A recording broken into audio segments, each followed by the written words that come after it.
right, please welcome now to the I'm Swinging program, MEAT LOAF. Good morning, Mr. Loaf. Good morning, Mr. Imus. How are you? Fine, baby. How are you? Good, baby. How are you? How you doing, Connell? I'm very well. All right, we've solved that problem now. Is Now your let's go to the world crisis, okay? is your voice still great? My voice is still pretty good, actually. Yeah, for someone 66 that's done has beat it up as much as I have. Yeah, it holds up pretty good. Some of those records were just unbelievable records.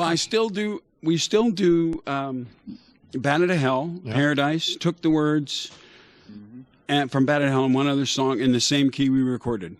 So it's not. That's it's pretty hard. good. I still the end of Bat to Hell is 3 high C's. I still hit them. They may not be as pure as they were, as sweet a tone as they were, but they're there. Where are you from? I'm from Texas, Whereabouts? Dallas, but I now live in Austin. Where do? Yeah. Yeah, I've got a ranch in Brenham, Texas. Now where's that? Halfway between Houston Dallas and and Houston and Austin. Houston and Austin. Yeah. So where did the name MEAT LOAF come from? Well, meat started when I was a baby, before I was a year old, because I was bright red as a baby. And so my dad thought it was fun. Well, my dad's from Texas and, dropped out of school, I think, in the 9th grade or something. So he thought, and in Texas, that's funny being called meat because there's Bubbas and Juniors and Chubbies and Meats. And Texas has weird names. And then the loaf came about because everybody did call me meat before I was a year old, except my mother. My mother wouldn't do that, and my wife won't call me that. So my mother and my wife. And the loaf came about when I was in junior high, 8th grade, playing football. Because if you don't play football in Texas, you're wrong. And so at that point, I stepped on a coach's foot, and he screamed, "Get off my foot, you hunk of meatloaf!" Oh. And 8th graders thought that was funny, so the next day it was taped on the locker. And after that, it was meatloaf. So what were you doing when you met Jim Steinman? I was doing. I originally came to New York to do hair on Broadway in '69. Oh, okay. Because I'm an actor. Music is like something I've had to learn about. Like I couldn't figure out why I had to sing in time. I go, well, I don't want to sing in time. I don't want to sing that phrase that way. Well, you got these 4 bars singing this phrase. Well, I put in a 5/4 bar. Well, I didn't know it was a 5/4 bar at the time. Anyway, so I came to do hair on Broadway, and I got an agent named Jeff Hunter, who was, and I got him through a friend that I did several plays with, Raul Julia. He was Raul's agent. And so when I went to see Jeff, he said, "You got 8x10s?" I went, "No." He goes, "Well, you need 8x10s." So I went down here to the arcade. They had the old arcades on Broadway, and went into the little photo booth. Oh, sure. But 4 pictures for a quarter. I took 4, and I said, "Okay, I like that one." So there was down the street. There was one get 100 8x10s for $4.99 special. So I did that and took them back up. And Jeff Hunter goes, "These look like they came out of a machine. They just put a quarter in." This is a lot of detail. It is. I'm never concise with my answers. I know. This is not something that I have perfected, okay? Oh, okay. Concise answers is not a perfect. It's not something I have perfected. So anyway, I'm going to go on. And I went down to Public Theater where they told me I had to work, and Jim was there. And I auditioned for Jim, and I sing a song, "I'd love to be as heavy as Jesus," and I'll be as concise now as I can. And then he followed back with, "You're as heavy as his 3 Jesuses."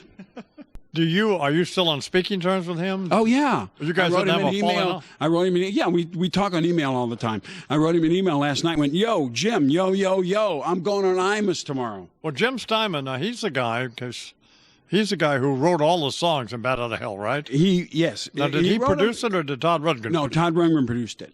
And Todd Rundgren actually made it a record, because Jimmy writes like 3 bridges and 4 different choruses inside a song.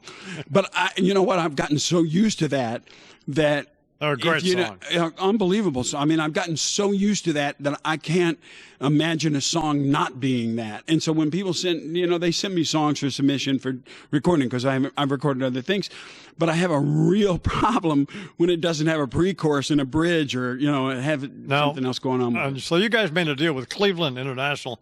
That was Steve Popovich's label. It was Steve. Did you know Steve? Oh, very well. Oh, yeah. Steve's a good guy. Did he die? Or Yes, he did. He passed away. I went to his. Apparently, I wasn't real close friends with him, but I did know him very well. Well, he's standing next to you right now. So no, I went there, and Carla and I were there, and Carla, who sang with Son on the Road, and Carla DeVito, and I got up and said something. She was great. Carla was fantastic. Yeah. And who was the other woman? Ellen Foley. Yeah, she was great too. She was amazing. She just, she had an acting career as well. Well, because we all did National Lampoon Show. That's right. Ellen, not Jim, Lemmings, myself. but the one after that, right? What's that? Not Lemmings. Not Lemmings, but no. the one right after They didn't hire me for Lemmings. Yeah. And the director said to me, the biggest mistake I ever made was not hiring you for Lemmings. I said, I told you that when I went down there. It's the only thing I ever auditioned for in New York that I didn't get. So Bat Out of Hell has sold to date. You guys wound up, or either. About, I don't know how many, because they've hidden a lot of them. About 44 million, I think. So, but everybody wound up having to sue Sony to get the money, right? Well, we still haven't got it. Right. Yeah. So it sells 200,000 albums a year. That's spin doctor stuff. In this market, anything sells 200,000 is a hit. So I don't know. It probably does 30, 40, 50,000. Do you get paid for that? No. I wonder why. When you recorded this original record, do you think they were hit records? No. In fact, the actual conversation that occurred between myself and Jim is that in 1977, labels, nursed artists and built artists and made their career. So the thing that went on then was if you sold 100,000, they would let you make another one. So the conversation between myself and Jim Steinman was, we got to get out here and sell 100,000, so they let us make another one. And Jim will tell you different. Jim will go, oh, no, I was selling 10 million.